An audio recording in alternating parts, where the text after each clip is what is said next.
Pelo sinal da Santa Cruz, livrai-nos Deus, nosso Senhor, dos nossos inimigos. Em nome do Pai, do Filho e do Espírito Santo. Amém. Meu Senhor e meu Deus, creio firmemente que estás aqui, que me vês, que me ouves. Adoro-te com profunda reverência. Peço-te perdão dos meus pecados e graça para fazer com fruto este tempo de oração. Minha Mãe Imaculada, São José, meu Pai e Senhor, meu anjo da guarda, intercedei por mim.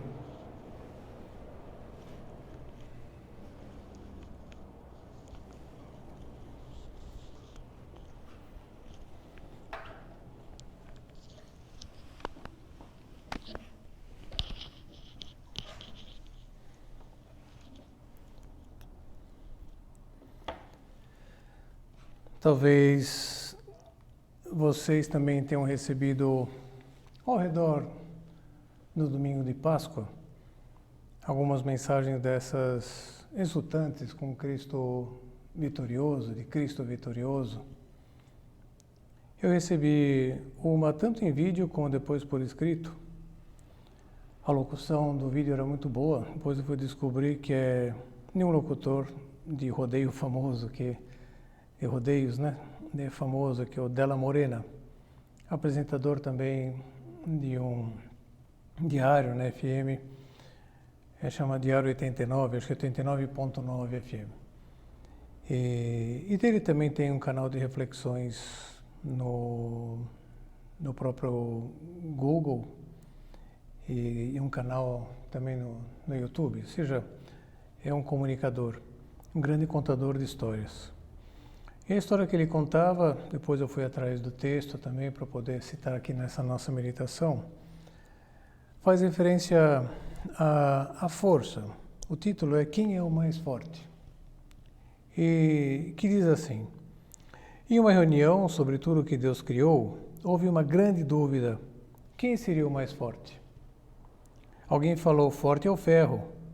Perguntaram, ferro, você é o forte? O ferro respondeu, eu não sou o forte. Ainda que minha matéria se construa várias estruturas, forte é o fogo, porque quando eu passo por ele, eu me derreto. Então perguntaram ao fogo, você é o forte? O fogo respondeu, eu não sou forte, ainda que eu derreta o ferro, forte é a água. Quando ela vem sobre mim, ela consegue me apagar. Água, então você que é a forte? A água respondeu, eu não sou a forte. Forte é o sol, que quando passa com seus raios sobre mim, consegue me evaporar. Então perguntaram ao sol, sol, você que é o forte? O sol respondeu, eu não sou o forte, porque ainda que eu tenha poder de fazer a água evaporar, forte é a nuvem, que quando para na minha frente, tira todo o meu brilho. Então perguntaram, nuvem, você que é a forte? A nuvem também respondeu, eu não sou a forte, forte é o vento. Quando o vento bate em mim, ele me joga de um lado para o outro. Vento, você é o forte? O vento disse, eu não sou o forte. Embora eu jogue a nuvem de um lado para o outro, forte é a montanha, porque quando eu bato nela, eu me divido ao meio. Montanha, você é a forte? Eu não sou a forte, respondeu a montanha. Ainda que eu faça o vento se dividir ou se colidir comigo. Forte é o homem, porque ele vem com os seus maquinários e vem sobre mim e constrói edificações e acaba comigo. Homem, você é o forte? O homem diz, eu não sou o forte. Ainda que eu consiga construir edificações sobre rochas, destruir tudo que o Criador construiu, ainda assim eu não sou o forte. Forte é a morte, porque quando ela me abraça, eu não consigo escapar. Então chegaram para a morte e disseram, morte, você é a forte? Ela respondeu, por muito tempo eu pensei que eu era. Eu abracei Abraão, Isaque, Jacó, os grandes profetas do passado, homens bons, e acabei com todos eles. Mas um dia, achando que eu era forte, abracei um homem e o levei para a sepultura. Mas no terceiro dia ele ressuscitou. Forte é Cristo, forte é Cristo. Então, um grande santo, em oração, dirigiu-se a Jesus Cristo e perguntou: Jesus, você é o forte? Ele respondeu: como Deus, sim, eu sou o forte. Mas como homem, Deus encarnado, misteriosamente criado e gerado como homem, não sou. Minha mãe sempre foi a mais forte. Necessitei dela minha vida inteira, depositei nela minha confiança e ela me sustentou sempre, especialmente com o seu alento na ladeira do Calvário e depois ao pé da cruz. Ela foi sempre o meu refúgio e a minha fortaleza. Ela é a mais forte. E esse mesmo santo, ainda em oração, perguntou a Maria: Mãe, você é a mais forte? Maria respondeu: Eu sou, mas nenhuma força eu teria se não me tivesse sido previamente comunicada do alto pelo Espírito Santo. Aquele que gerou Cristo em mim promoveu seu crescimento e o conduziu para cumprir a vontade do Pai e realizar a redenção do mundo. O Espírito Santo, sim, ele é o mais forte. E diante dessa exposição, já ninguém se atreveu a perguntar mais ou ir interpelar o Espírito Santo. Pelo contrário, todos começaram a invocá-lo com mais insistência, para que viesse e derramasse seu amor e poder sobre eles e sobre todas as coisas, continuando a renovar toda a face da terra com a sua força. Eu preciso confessar aqui de que o relato que eu recebi, depois que eu busquei na internet e imprimi, ele termina só em que Cristo é o forte. Os dois passos a mais, de Cristo atribuindo a força a Maria e Maria atribuindo a força ao Espírito Santo, eu que acrescentei. Acrescentei motivado também até por uma liberdade poética que o nosso grande poeta brasileiro, Catulo da Paixão Cearense, declarou que um pregador, um motivador pode fazer. Dizia, arredondar a história para a edificação dos ouvintes. Dizia que isso, do ponto de vista moral, não teria nenhum relevo, dadas essas circunstâncias. Mas como o Catulo da Paixão Cearense também não era propriamente um moralista de plantão, e com toda a necessidade do mundo, porque eu sei que vários de vocês vão procurar esse texto na internet, eu mesmo vou deixar o link fixado nos comentários aqui do vídeo que eu vou subir para o YouTube, eu me senti na obrigação de expor aqui a verdade dos fatos. Agora, nesse caso, não só para edificar os ouvintes, né, vocês, mas para ajustar-nos a tudo o que a teologia nos leva a considerar. Para todos nós não há nenhuma estranheza, porque, de fato, Cristo homem, Jesus, se apresenta como uma criatura humana, do ponto de vista humano, foi gerado no ventre de Maria, foi sendo tecido ao longo de 9 meses, cresceu, se desenvolveu. Cristo, enquanto homem, é uma criatura, do ponto de vista corpóreo. Logicamente, também tem uma alma humana, uma alma criada, mas, logicamente, do ponto de vista misterioso e real da encarnação, é a segunda pessoa da Santíssima Trindade. Mas é assim mesmo, ele vai se apresentar como indefeso, como débil, nesse estado de uma fortaleza, a fortaleza da mãe, também de São José, mas mais ainda da mãe. E Maria vai necessitar da fortaleza do Espírito Santo. Desde o início, São Lucas, que é conhecido como evangelista do Espírito Santo, porque é o quem mais faz referência a ele, tanto no seu evangelho como no outro livro da sua autoria, que é o Atos dos Apóstolos, faz referência a isso. Maria já logo desde o início, quando é introduzida na história, com o relato da anunciação do arcanjo Gabriel a ela, sobre o fato de ter sido escolhida para ser a mãe do Redentor, Maria fica perplexa diante daquela revelação e pergunta: Ela que já tinha como determinação permanecer virgem, porque tinha entendido que Deus queria isso dela. Não só isso, e tinha envolvido São José no mesmo projeto, ambos virgens. Maria pergunta, como se fará isso? Como é que eu vou ser mãe? Se eu não conheço homem algum. Como se dissesse, será que eu entendi mal? Que eu deveria reorganizar, então, a minha vida com José e a gente ter um conhecimento marital a ponto de eu gerar uma criatura? O arcanjo lhe esclarece que não é por aí, não é esse o caminho. Respondeu-lhe o anjo, de São Lucas, o Espírito Santo descerá sobre ti e a força do Altíssimo te envolverá com a sua sombra. Por isso, o ente santo que nascer de ti será chamado Filho de Deus. O Espírito Santo descerá sobre ti e a força do Espírito do Altíssimo te envolverá com a sua sombra.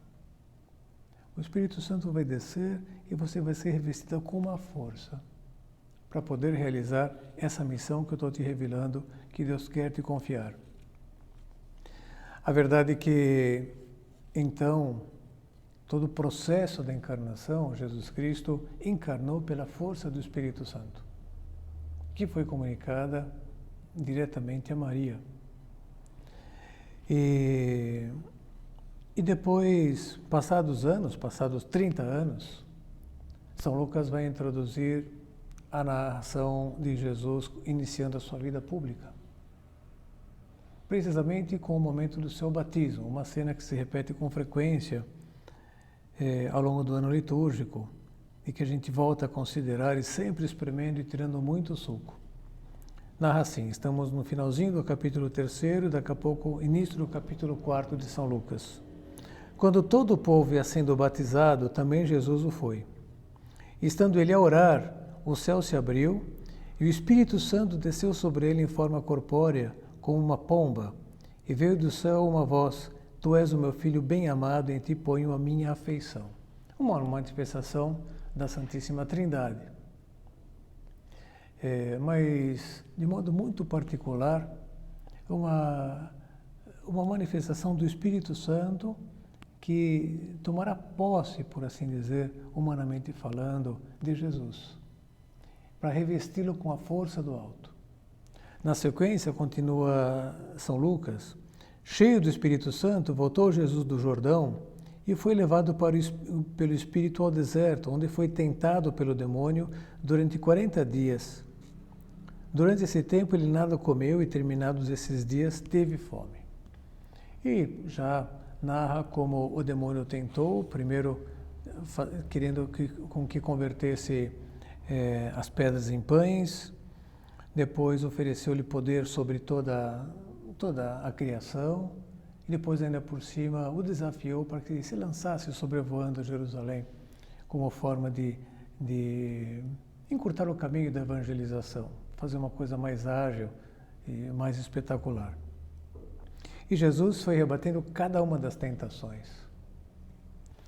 E no final, São Lucas conclui, Jesus então, cheio da força do Espírito, voltou para a Galileia.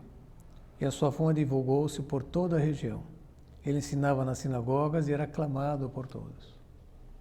Ele foi, de fato, amarrar o demônio lá no deserto com a sua resistência às suas tentações, para depois tirar das mãos dele aquilo que estava sob o seu poder.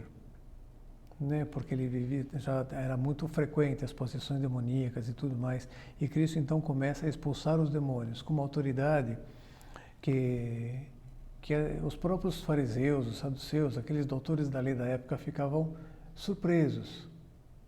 E dizia, é pelo poder dos demônios que ele expulsa os demônios. E Jesus dizia, não. Eu não é pelo poder dos demônios, mas eu que expulso os demônios. Eu expulso demônios com o dedo de Deus, que é um dos nomes do Espírito Santo, Digitus Dei. Então, a pergunta, cito aqui o cardeal Raniero Cantalamessa, num livro seu que é pequeno, que é a transcrição de uma homilia sua, o Espírito Santo na vida de Jesus, comentando essa cena de Cristo sendo tentado no deserto, ele diz, primeiro isso que eu acabava de considerar, no deserto Jesus amarrou o adversário. Podemos dizer que primeiro acertou as contas com ele, depois pôs-se ao trabalho levando avante a sua campanha em território inimigo, livre de qualquer indecisão e incerteza quanto às suas finalidades ou os meios que iria empregar. É a sua autoridade de Deus. O que mais impressiona, como se vê, é a autoridade e o poder que provém de Jesus. A pergunta surge imediatamente: de onde vem essa autoridade?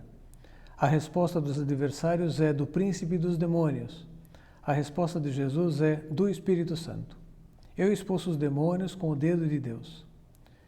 E também Pedro, nos Atos dos Apóstolos, põe em estreita relação essa atividade de Jesus contra os demônios com a unção do Espírito Santo.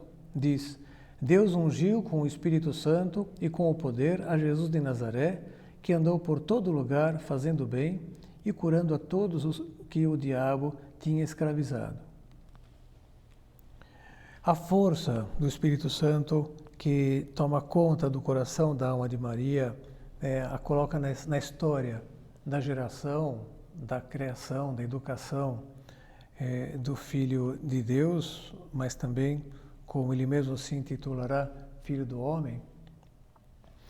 E depois, com essa força de comunicação do Espírito Santo para Maria, Jesus vai sendo como que conduzido, ganhando uma grande familiaridade com o Espírito Santo, a ponto de recebê-lo em plenitude no dia do seu batismo, e a partir daí só se deixar guiar explicitamente por ele.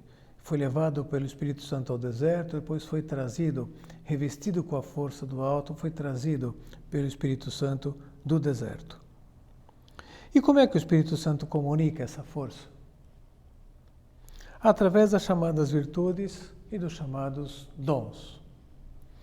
Fizemos uma referência a eles no recolhimento passado, o recolhimento de abril, sobre a vida nova do cristão. Convido vivamente que você revisite esse recolhimento, já está aí no canal mesmo, para ver a conexão estreita que há entre os dois. E naquele recolhimento sobre a vida nova do cristão, dizíamos que o Espírito Santo entra em cena depois da ressurreição de Cristo, que nos comunica a graça, principalmente através do sacramento que ele tinha instituído, mas que quem dá eficácia ao Espírito Santo, que é o sacramento do batismo. E nesse sacramento, então, nós somos adotados como filhos de Deus, e o Espírito Santo se derrama na alma do batizado, se derramou nas nossas almas, infundindo as 7 virtudes, 3 teologais e 4 cardeais, as teologais fé, esperança e caridade, para restaurar nosso relacionamento com Deus, a possibilidade de relacionamento com Deus, já nos comunicando a graça santificante. E as outras 4 virtudes cardeais, prudência, justiça, fortaleza e temperança, para ajudar a curar as feridas abertas na nossa natureza, com o pecado original. Tudo isso nós vimos no recolhimento passado. E no caso de Jesus, a verdade é que o Espírito Santo também se derramou nele humanamente, falando com as suas virtudes e os seus dons. Logicamente não tinha nada a ser restaurado na sua vida, mas tinha algo para ser desenvolvido. O próprio São Lucas diz que Jesus foi sempre crescendo em sabedoria, idade e graça diante de Deus e dos homens. O Espírito ia crescendo em graça, especialmente pela ação do Espírito Santo. E esse derramar-se, do Espírito Santo nas nossas almas, pelas virtudes e pelos dons, tem sido razão assim, de estudo para muitos teólogos. A doutrina já está bastante consolidada, mas sempre há algo mais, alguma nuance que os teólogos vão percebendo, e nas pregações a gente vai também captando e se enriquecendo. Nesse livrinho do Raniero Cantalamessa, O Espírito Santo na Vida de Jesus, a gente pode ter vários elementos. Agora, esse mesmo autor tem mais uns 4 ou 5 livros. Um se intitula O Canto do Espírito, depois O Mistério de Pentecostes, Ungidos no Espírito Santo. Tem muitas pregações sobre o Espírito Santo. E o Espírito Santo então atua, dizia, com as suas virtudes e os seus dons. Às vezes a gente não sabe distinguir bem as virtudes, citávamos, é fé, esperança e caridade, prudência, justiça, fortaleza e temperança. E os dons são outros 7, sabedoria, entendimento, ciência, conselho, fortaleza, piedade, temor de Deus. Tudo isso para favorecer, para fortalecer, desenvolver ainda mais a nossa condição de filhos de Deus, de dentro para fora. São Tomás de Aquino estabeleceu uma distinção entre os dons e as virtudes. Utilizava a imagem da embarcação. Essa embarcação que somos cada um de nós, chamados a navegar pelo mar do mundo. O Espírito Santo, com as virtudes, ele nos equipa com umas velas muito boas, poderosas. E com os seus dons, ele coloca à nossa disposição o vento necessário para levar a embarcação adiante. Quer dizer, um veleiro, por mais bem construído que esteja, mais bem constituído com as velas, içadas, se não tem vento, fica parado lá em alto mar, naquela calmaria. Agora, com o vento, daí, bem direcionado, ele vai para onde o que estiver lá manobrando queira conduzir. E o Espírito Santo sopra com seus dons, é o vento. As virtudes são as velas do barco e os dons são o vento que o Espírito Santo sopra. Bom, e tudo isso, e é o objetivo desse nosso recolhimento desse mês, sobre os dons e as virtudes, segredos do amor. No fundo, os dons e as virtudes, o segredo da força que nos é comunicada pelo Espírito Santo, que é a personificação do amor na Santíssima Trindade, entre o Pai e o Filho. É o grande segredo de Cristo, o grande segredo de Maria para ser a fonte de fortaleza para Cristo. É a ação do Espírito Santo.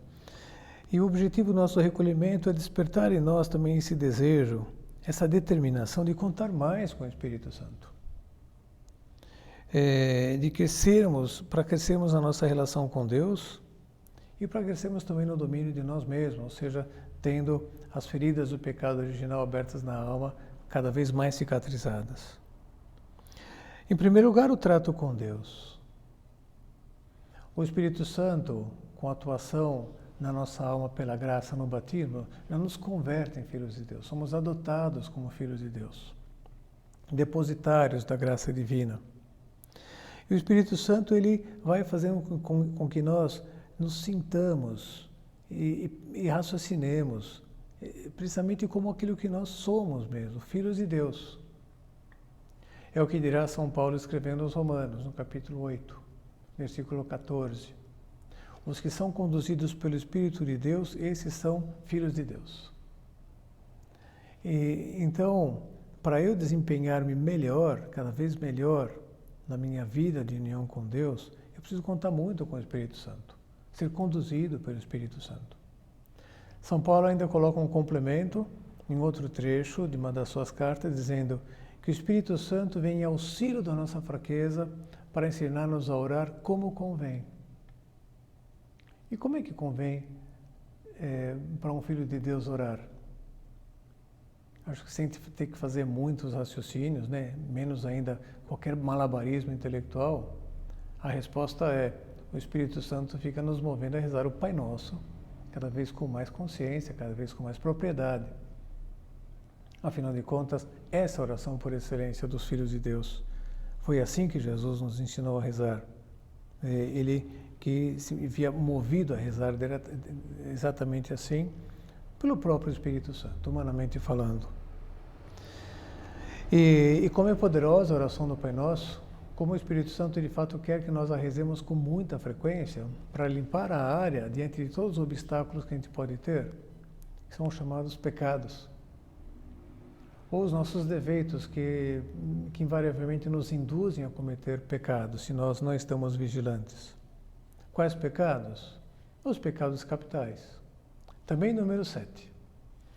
Que é a soberba, a inveja, a ira, a preguiça, a avareza, a gula, a luxúria. A luxúria que é preciso entender bem. Às vezes a gente emprega errado essa palavra, associa a luxúria, confunde com a avareza, porque a gente aplica a palavra luxúria como se estivesse relacionado com luxo, riqueza. Não. A palavra luxúria está associada com a busca de uma satisfação desordenada de prazer sexual. Então, aí é que se aplica a palavra luxúria. E é interessante como os santos, especialmente os autores espirituais, padres da igreja, foram desenvolvendo diferentes associações exatamente entre as petições do Pai Nosso e esse combate aos pecados. Entre outras coisas, porque são 7 as petições do Pai Nosso. Pai Nosso que está nos céus, santificado seja o vosso nome, venha a nós o vosso reino, seja feita a vossa vontade, assim na terra como no céu.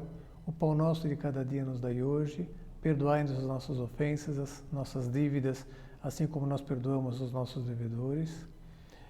E não nos deixeis cair em tentação, mas livrai-nos do mal. Amém. As 7 petições do Pai Nosso. E esse autor, Hugo de São Vítor, famoso mestre medieval, deixou vários comentários assim, sermões sobre o Evangelho.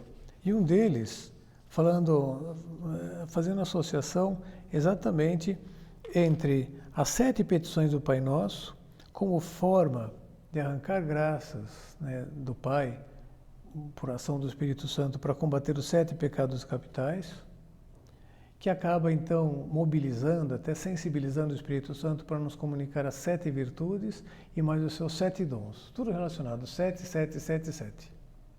E dizia, o santificado seja o vosso nome, nós pedimos ao Pai para que o Espírito Santo nos ajude a combater a soberba. Venha a nós o vosso reino, para que nos ajude a combater a inveja. Seja feita a vossa vontade, para nos ajude a combater a ira. O pão nosso de cada dia nos dai hoje, para que nos ajude a combater a preguiça. Perdoai as nossas dívidas, para combater a avareza. E não nos deixeis cair em tentação, para combater a gula. Livrai-nos do mal, para combater a luxúria. E é verdade que essas petições vão nos ajudar a arrancar do Espírito Santo mais graças, em formas de virtudes e também em forma de dons. Os dons que a gente tinha enumerado, sabedoria, entendimento, ciência, conselho, fortaleza, piedade e temor de Deus, também entram nessa associação. O Espírito Santo, diante da petição, santificado seja o vosso nome, para nos ajudar a combater a soberba, nos sopra com o dom do temor de Deus. Depois, para que se cumpra, venha a nós o vosso reino, ajudar a combater a inveja, então nos infunde o dom de piedade. Depois, para que se cumpra, seja feita a vossa vontade e combater a ira, nos dá o dom de ciência. O Pai Nosso de cada dia para combater a preguiça, o dom de fortaleza. Perdoai nossas dívidas para combater a avareza, o dom de conselho. E não nos deixeis cair em tentação para combater a gula, o dom de entendimento. E o livrai-nos do mal para combater a luxúria, o dom de sabedoria. Logicamente é quase vertiginoso, eu espero que ninguém esteja aí copiando rapidinho, só para registrar, porque também os links correspondentes eu vou deixar fixado nos comentários, né, do vídeo, quando eu subir lá para o YouTube. Mas essa motivação a gente deveria ter, eu devo invocar mais o Espírito Santo. E devo procurar estreitar mais os meus laços de relação com Ele. Porque é toda uma riqueza, não é que eu vou abrir uma torneirinha para encher um copinho d'água de graças.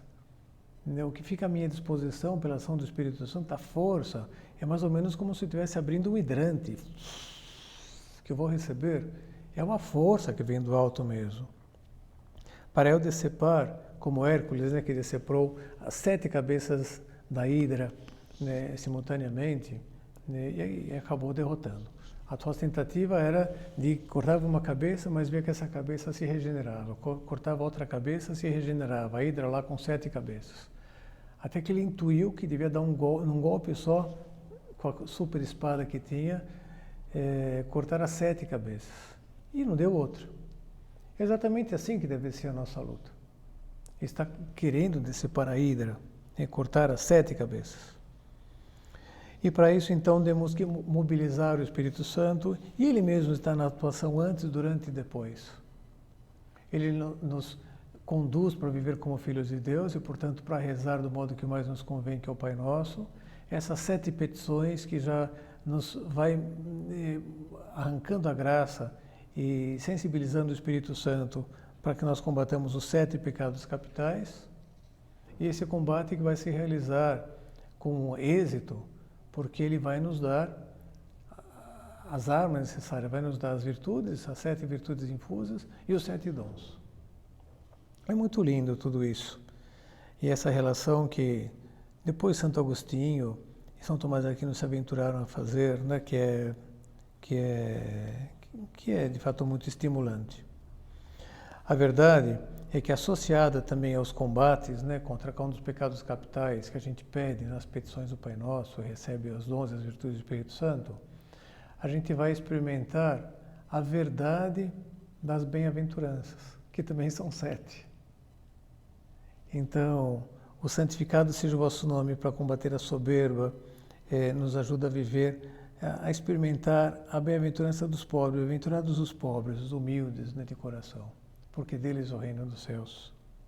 E depois vem a nós o vosso reino, que nos ajuda a combater a inveja, faz experimentar a verdade da bem-aventurança, bem-aventurados os mansos. E associado seja feita a vossa vontade para combater a ira, bem-aventurados os que choram. E associado ao Pai Nosso de cada dia nos dai hoje para combater a preguiça, entra o dom de fortaleza para ajudar-nos a viver a bem-aventurança de ter fome e sede de justiça.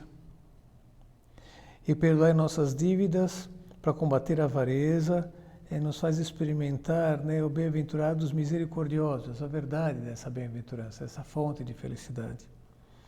Depois, não nos deixeis cair em tentação como forma de combater a gula, faz experimentar a verdade de bem-aventurados os puros de coração.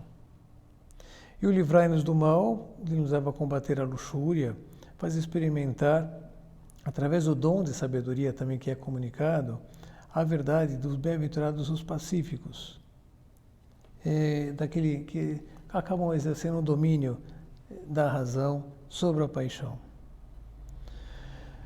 Não sem motivo podemos concluir, na última ceia Jesus criou uma grande expectativa nos apóstolos sobre o Espírito Santo que Ele e o Pai enviariam.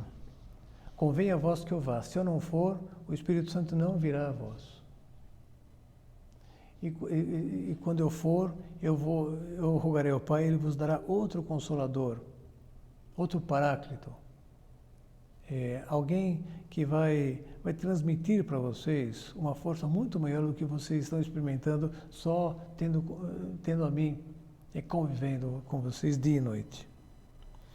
E Jesus ainda diz, o Espírito Santo convencerá o mundo a respeito do pecado, da justiça e do juízo, que Ele que é o Espírito de verdade. No fundo, Ele quer que nós nos conduzamos como filhos de Deus. São Paulo, escrevendo aos Efésios, diz lá, sede, pois, imitadores de Deus como filhos muito amados. E logo depois, na sequência, vai dizendo tudo aquilo que a gente deve evitar, que não tem nada a ver com o Filho de Deus. Que, sintetizando, são os pecados. Então, o Espírito Santo quer nos conduzir para viver como filhos de Deus, rezar como convém, rezar bem o Pai Nosso, pedindo que não nos deixe cair na tentação, e vai então nos convencendo que, de fato, o pecado é o único e verdadeiro mal que devo temer e evitar com todas as minhas forças. A gente tende a chamar de males uma porção de coisas, que objetivamente o são, mas não são males absolutos. Tudo isso que eu fui citando aqui, a pobreza a gente chama de um mal, pois a dor que faz chorar a gente chama de um mal, as injustiças a gente chama de um mal, e assim por diante. Mas Nosso Senhor diz que são bem-aventurados os que choram, bem-aventurados os mansos, bem-aventurados os pacíficos, bem-aventurados os puros. Tem até um livro muito sugestivo do Jacques Philippe, que se intitula A Felicidade Onde Não Se Espera. A gente já citou ele aqui em alguma meditação, se bobear nesse ano mesmo. Bom, seja como for, o Espírito Santo vem para convencer-nos disso. E, de fato, nos faz orar como convém, a gemer por aquilo que se deve gemer, não ao contrário. Há um autor espiritual, de um livro chamado As Maravilhas da Graça Divina, que diz umas palavras muito fortes, citando o Salmo 93, diz assim: compreendei, pois, insensatos, estúpidos, tende inteligência. E agora, até aqui era o Salmo que eu citei. Agora vem as palavras do autor.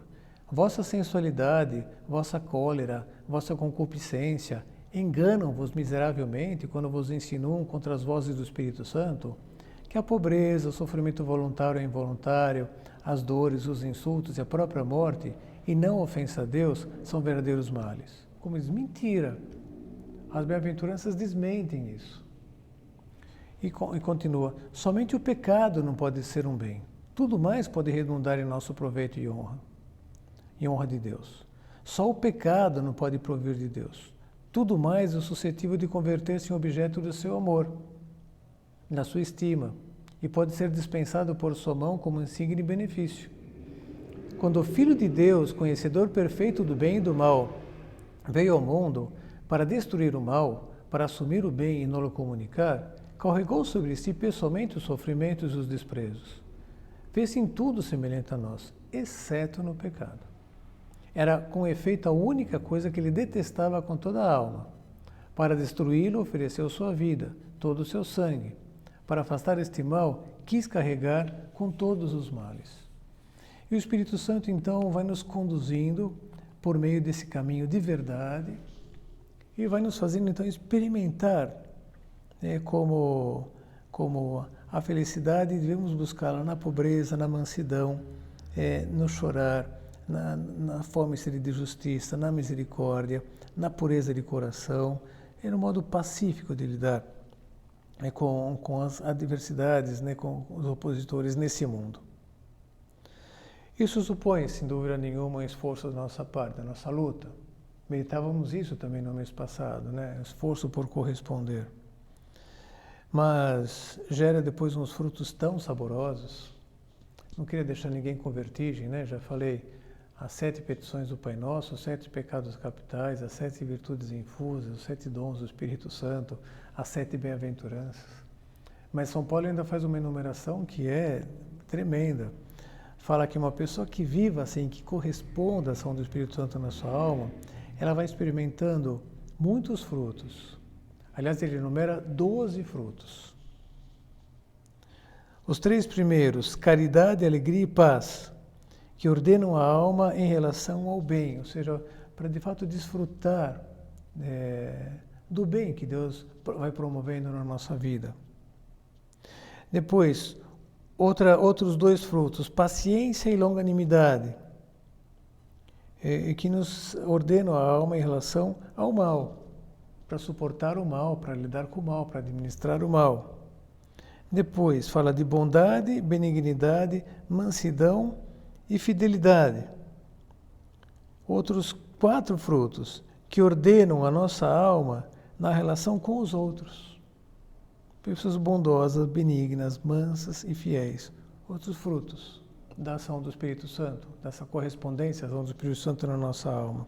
E por fim, modéstia, continência e castidade, 12º, que ordena a nossa alma em relação àquilo que lhe é inferior. Ou seja, aquilo que de fato é uma fonte de prazer que deve ser visto como meio para atingir a finalidade e a plenitude da nossa existência e não como fim em si mesmos, que só gera desordens em nós e na sociedade. Bom, toda essa riqueza é que o Espírito Santo vem promover e que nós compactamos chamando de força. A força que o Espírito Santo comunicou a Maria, a força que o Espírito Santo comunicou a Jesus por intermédio de Maria, desde a infância, através de um processo educativo que o transformou num homem assim, já firme, decidido, enérgico para cumprir a vontade do Pai. Vamos formular esse propósito, de invocar muitas vezes o Espírito Santo. Aprender de cor alguma oração, se a gente não sabe, algumas dessas clássicas, além das espontâneas, Eu sempre vivo repetindo aquela que eu aprendi com uma menininha, Espírito Santo onipotente, iluminai a minha mente, que tem tantas aplicações. Eu aplico para quase tudo, para praticamente tudo. E depois tem essas outras mais clássicas: vinde Espírito Santo, enchei os corações dos vossos fiéis, acendei-lhes o fogo do vosso amor, enviai o vosso Espírito, tudo será criado, e renovareis a face da terra. Depois vem uma oração de complemento. Seria bom que a gente soubesse de cor. Mas, independentemente disso, seria bom que nós o invocássemos muitas vezes também de modo espontâneo: Espírito Santo, me ajuda aqui. Espírito Santo, você que habita na minha alma, me dá a tua força, me dá o dom de piedade agora, para eu cumprir bem essas práticas aqui, essas orações que eu me propus fazer, essa leitura que eu me propus realizar. Espírito Santo, me ajuda aqui. Me ajuda aqui com esse trabalho, me ajuda a manter essa conversa, a ter um argumento assim que faz com que essa pessoa queira seguir a Deus mais de perto, se abra para fazer uma boa confissão. Me dá o teu dom de conselho. E assim por diante. E à base de invocá-lo, vamos criando mais sensibilidade para ouvi-lo e depois mais docilidade para seguir os seus toques na nossa alma. Mas eu queria ainda, nesses outros momentos, últimos momentos da nossa meditação, introduzir ou explorar melhor aquele elemento que eu mesmo introduzi no conto de Quem é o Mais Forte. Falamos bastante do Espírito Santo, porque Nossa Senhora apontou para ele, mas é importante falar de Maria, de modo assim bem focado, porque Jesus apontou para ela. Ao perguntar: Jesus, você é o forte, já que você venceu a morte? Ele responde: como Deus, sim, eu sou o forte, mas como homem, Deus encarnado, misteriosamente criado e gerado como homem, não sou. Minha mãe sempre foi a mais forte. Necessitei dela a minha vida inteira. Depositei nela minha confiança e ela me sustentou sempre, especialmente com seu alento na ladeira do Calvário e depois ao pé da cruz. Ela foi sempre o meu refúgio e minha fortaleza. Ela é a mais forte. E a verdade é que o próprio Cristo, então, quer que nós depositemos nela a nossa confiança, que nós sejamos devotos dela, como ele mesmo se apresenta como devoto dela. A palavra devoção, a gente sempre recorda aqui, significa depositar a confiança em. Então, o primeiro a depositar a confiança em Maria, os primeiros, foram o Pai, o Filho e o Espírito Santo.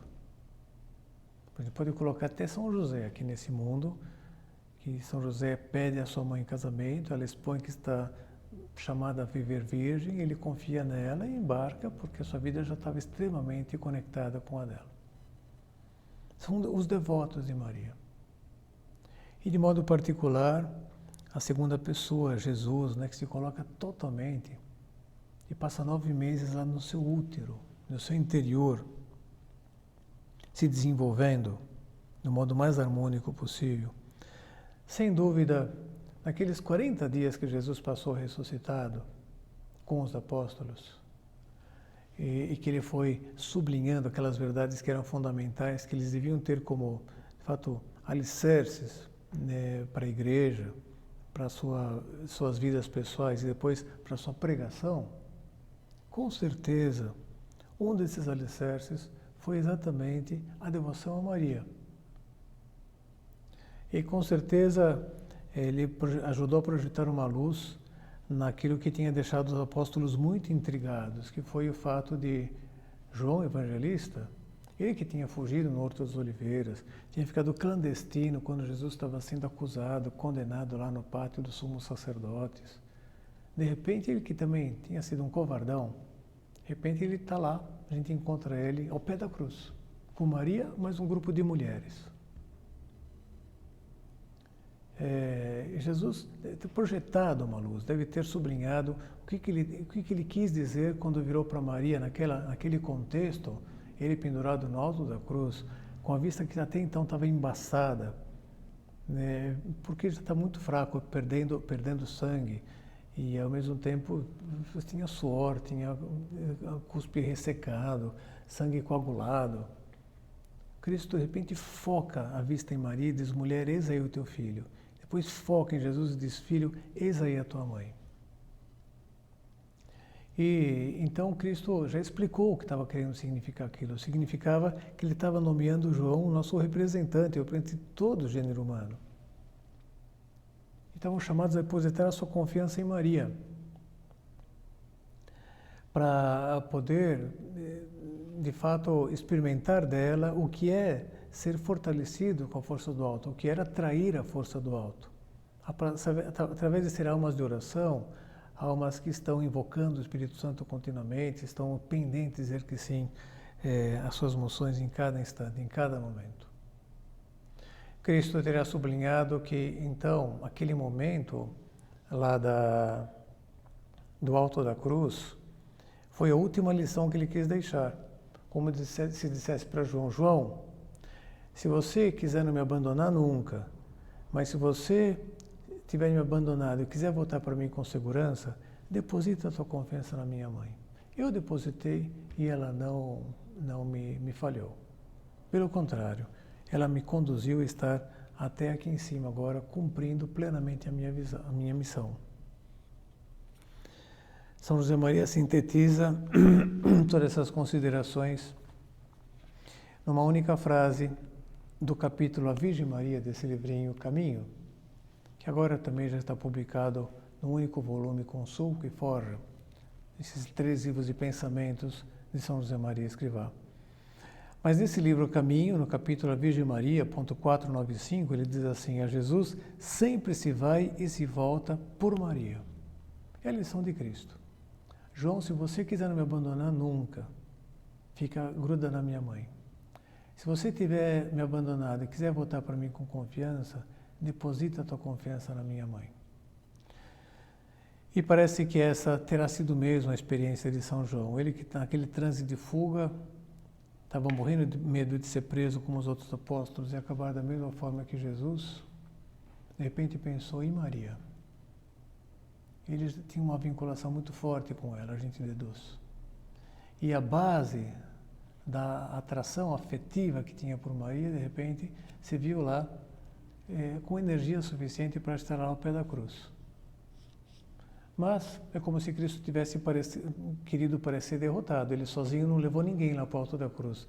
As pessoas que estão lá no alto da cruz, com ele no Gólgota, foram levadas por Maria.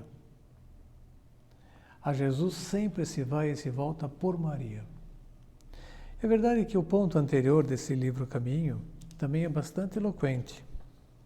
É um ponto mais curtinho ainda, diz assim: sede Maria serás nosso. O contexto desse ponto é o contexto dos inícios do Opus Dei. São José Maria Escrivá estava rodeado de um grupo volumoso de jovens e queria transmitir-lhes o espírito de que estavam imbuídos, para realizar sua missão nessa terra e ser santos no meio do mundo. Logicamente tinha que sublinhar o ser muito marianos. E utilizava essa expressão: sede Maria serás nosso. Você vai ser um homem do Opus Dei assim, bem caracterizado. Porque isso é uma característica fundamental, marcante numa pessoa da obra, ser muito mariano. Sede Maria serás nosso. Mas é o típico ponto que a gente pode colocar com facilidade nos lábios de Jesus. Como se Jesus estivesse dizendo aos discípulos, aos apóstolos, mas aquele grupo de homens e mulheres também discípulos mais amplos, dizendo: sede Maria serás nosso, você vai fazer parte desse grupo, dessa igreja, dessa convocação de pessoas que eu estou realizando.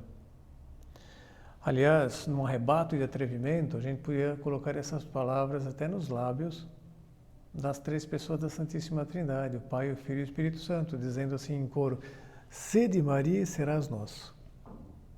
Se você for mariano, você vai ser mais meu filho, mais meu irmão, e mais dócil à ação do meu amor na tua alma, dirá o Espírito Santo. Propósito, portanto, ser muito marianos, extremamente marianos. Está continuamente fazendo e refazendo a experiência do amor materno de Maria por nós.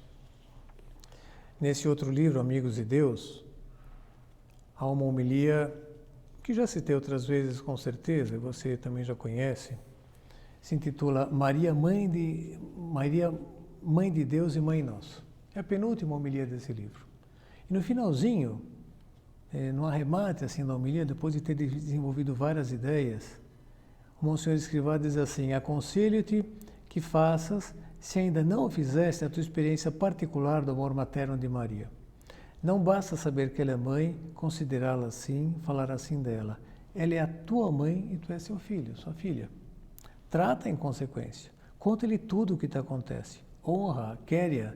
Ninguém o fará por ti tão bem como tu, se tu não o fizeres. Asseguro-te que, se empreendes esse caminho, encontrarás imediatamente todo o amor de Cristo e ver-te-ás metido nessa vida inefável de Deus Pai, Deus Filho e Deus Espírito Santo. Os três. Através de Maria, você vai ser mais nosso, você vai estar mergulhado aqui no mistério da Santíssima Trindade, tratando mais o Pai, o Filho e o Espírito Santo. Obterás forças para cumprir acabadamente a vontade de Deus. Encher-te-ás de desejo de servir a todos os homens. Serás o cristão que às vezes sonha ser, cheio de obras de caridade e de justiça, alegre e forte, compreensível com os outros, exigente contigo mesmo. Essa e não outra é a têmpera da nossa fé. Recorramos a Santa Maria, que ela nos acompanhará com um andar firme e constante. Estar grudados em Maria para experimentar dela essa força do Espírito Santo. O mês de maio, no que nós estamos vivendo, ele termina no dia 31 com a festa da visitação de Maria Santa Isabel. É o segundo Pentecostes que vem narrado assim no Evangelho. O primeiro de Maria, lá na Anunciação, o Espírito Santo te cobrirá com a sua sombra. E o segundo é de Isabel, que quando divisa Maria entrando na sua casa, de São Lucas, que ela ficou cheia do Espírito Santo. E exclamou com aquele complemento da Ave Maria: bendita és tu entre as mulheres, bendito é o fruto do teu ventre. Maria que provoca Pentecostes. Por onde ela está, por onde ela passa. São José Maria propunha para aquela rapaziada, para aquelas moças nos inícios, assim, que procurassem ter uma presença densa de Nossa Senhora nas suas vidas. Levar uma estampa sua na carteira, na bolsa, com o marcador de um livro. Hoje em dia diria, sei lá, na tela bloqueada do celular, ou na tela de início do celular, uma imagem da Virgem. Ter essa referência, algo que de repente nos resgate até de uma angústia, de uma ira, de um clima enfeitiçado de sensualidade que a gente de repente embarcou. Aquele olhar para Maria que de fato nos vaza o Espírito Santo assim derramando uma plenitude na nossa alma. Ele tem uma outra fórmula que é espetacular: colocar Maria em tudo e para tudo. Em tudo, nas nossas orações. Rezar uma Ave Maria antes e depois de fazer uma leitura do Evangelho, uma leitura espiritual. Envolver Nossa Senhora no nosso trabalho. Oferecer, colocar nas suas mãos perfumadas os frutos do nosso trabalho para que ela apresente a Deus. E ter a companhia de Nossa Senhora no descanso, descansar no colo de Maria. Na vida familiar, no nosso trato apostólico. Esses dias eu encontrei um impresso que é antigo, bem amarelado, até meio com umas marcas, com a impressão um pouco de ferrugem, que se intitulava Verbos de Maria, 31 verbos marianos. Melhor, 30 verbos marianos. E eu falei, puxa, será que eu consigo uma edição assim mais moderna disso? Deixa eu ver se tem no Google. E não deu outra, tinha. O primeiro que apareceu, Verbos Marianos, coloquei. Vou deixar também depois o link nos comentários. E encontrei 30 verbos. Colocar a Virgem em tudo e para tudo significa para cada verbo que a gente conjugar com ela. Está aqui em ordem alfabética, diz amar, calar, consagrar. Se vai desenvolvendo cada um desses verbos no trato com Maria, a gente não tem tempo hábil aqui. Mas também nem tinha essa proposta. Era mais para despertar mesmo o apetite. Consolar, dar-se, deixar-se guiar, dirigir-se, estudar, falar, fazer, honrar, imitar, invocar, agir, obrar, olhar, ouvir, pensar, recitar, recrear-se, refugiar-se, repousar, rezar, saudar, servir, sofrer, temer, trabalhar, viver. vai de A a V, né? Verbo, 30 verbos, mas a gente poderia falar todos os verbos que a gente conjuga, a gente devia conjugar esses verbos com Maria. Um exercício. E por fim, não deixar de exercitar-nos também nessas práticas já consagradas de piedade mariana, a recitação do terço, né? O Ângelus, diariamente, rezado ao meio-dia. Depois, as 3 Ave-Marias à noite antes de dormir, pedindo pela santa pureza. O uso do escapulário do Carmo.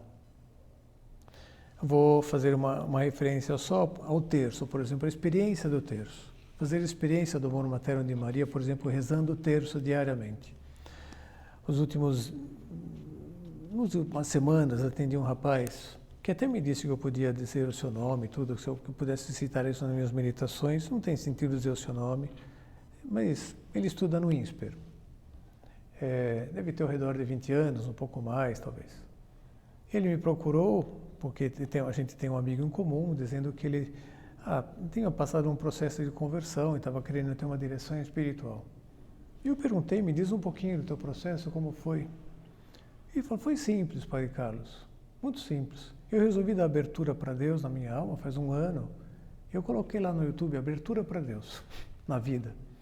E apareceu lá uma aula de um fulano qualquer que eu nem conhecia, nem sabia que existia o Padre Paulo Ricardo nem nada, era uma outra pessoa. E o fulano deixou cair uma frase que para ele foi, de fato, um instrumento nas mãos do Espírito Santo, contundente. O camarada disse, olha, o terço e o pecado convivem juntos, mas por pouco tempo. Ou você deixa um, ou você deixa o outro. E eu resolvi fazer a experiência, escolhi o terço. Eu só me dei bem. E aí, passou um pouco de tempo, eu descobri que eu não tinha feito a primeira comunhão, mas que eu podia me confessar, e eu me confessei. Daí passou mais um pouco de tempo, eu me preparei para a primeira comunhão, agora estou me preparando para a crisma. Começou pelo terço. Vamos pedir a Jesus que nos faça, de fato, ter esse mesmo reflexo de recorrer a Maria, aquele que tentou incutir nos apóstolos naqueles dias ressuscitado. E que nos faça experimentar, então, como Ele, pela força da união com Maria, a virtude, os dons, a ação do Espírito Santo na nossa alma, que nos move a rezar muito bem o Pai Nosso, experimentar a verdade das bem-aventuranças, à base de combater os pecados capitais, e experimentar em nós todos os frutos que Ele produz, que nós produzimos quando nos deixamos guiar por Ele, pelo Espírito Santo. Terminamos com um breve exame de consciência. Exame, ato de presença de Deus. Jesus falou do Espírito Santo aos apóstolos como sendo a força do alto, que os colocaria em condições de trilharem com segurança o caminho da santidade e de fazerem um apostolado eficaz. Posso dizer que também conto com o Espírito Santo, pedindo-lhe que me fortaleça com as suas virtudes e dons, para que consiga vencer na luta contra tudo que me afasta de Deus e, ao mesmo tempo, dê um testemunho eficaz de apostolado para as pessoas à minha volta.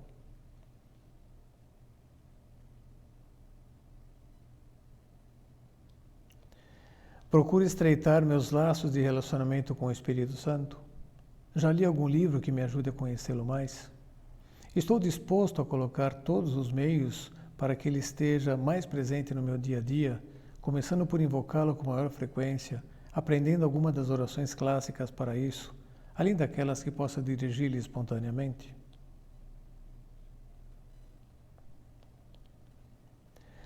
Maria foi-nos deixada por Jesus como a grande intermediária entre nós e Ele, para acompanhar-nos no caminho da luta, ensinando-nos a ser tão dóceis quanto Ele à ação do Espírito Santo em nossa alma. Empenho-me por fazer continuamente a experiência do seu amor materno por mim. Já me determinei a imitar São José Maria e colocar a Virgem em tudo e para tudo na minha vida.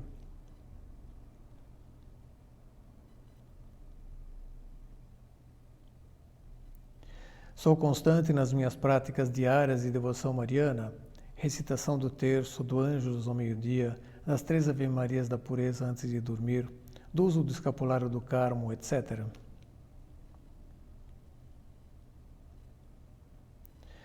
Peço a Jesus que me faça ser tão devoto de Maria quanto Ele mesmo e São José o foram. De modo particular, manifesto-lhe o desejo de que me ensine tudo o que aprendeu de Maria na prática sobre a docilidade ao Espírito Santo.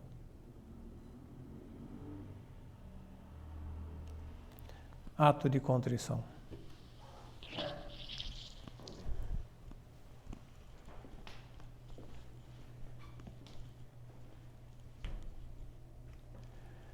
Dou-te graças, meu Deus, pelos bons propósitos, afetos e inspirações que me comunicaste nessa meditação. Peço-te ajuda para os pôr em prática. Minha Mãe Imaculada, São José, meu Pai e Senhor, meu anjo da guarda, intercedei por mim.